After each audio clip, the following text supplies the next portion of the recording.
நண்பர்களே, என்னடா அவன் மாஸ்க்லாம் போட்டு ஸ்பைடர்மேன் மாதிரி இருக்கான்னு பார்க்காதீங்க. எல்லாருக்கும் வாழ்க்கையில அடி விழும். ஆனா எனக்கு வாரம் வாரம் அடிபடும். அதான் ஒரு பிரச்சனை எனக்கு. இன்னைக்கு என்னன்னு பார்த்தீங்கன்னா, தூங்கி எந்திரிக்கும்போது கை, கண்ணு, ஃபேஸ்லாம் கொஞ்சம் அரிச்சுது. சொரியும்போது சுகமா இருந்துச்சுன்னு சொரிஞ்சேன். சொரிஞ்சு முடிச்சதுக்கப்புறம் தான் தெரியுது, ஐபோன வைக்கிற மாரி ஆயிட்டேன். சரி அப்படியே டைரக்ட்டா ஹாஸ்பிட்டலுக்கு கொண்டு விட்டுருவோன்னு ஹாஸ்பிட்டலுக்கு போனா, நமக்கு தெரிஞ்ச அக்கா, "வா தம்பி, வா தம்பி என்னாச்சு?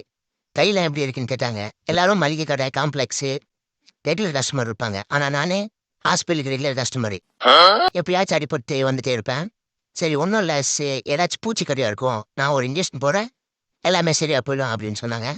சரி அப்படியே நம்ம பேர்லாம் சொல்லிட்டு, அவங்களும் யூடியூப் சேனல்லாம் எப்படி நல்லா போயிட்டுருக்கா? அதெல்லாம் கேட்டு விசாரிச்சுட்டு ஊசி போட டேரக்ட்டா கூட்டு போயிட்டாங்க. ஊசி போடுறதுக்கு முன்னாடி கையில ஏதோ மாட்டி விட்டு செக் பண்ணாங்க. கை உடனே பெருசாயிருச்சு. அடடா! ஜிம்முக்கே போகாம ஆர்ம்ஸ் பெருசாயிருச்சுன்னு ஜாலியா இருந்தா, உடனே அந்த அக்கா சொல்ட்டாங்க, "அது பிபி மிஷினுப்பா" அப்படின்ட்டாங்க.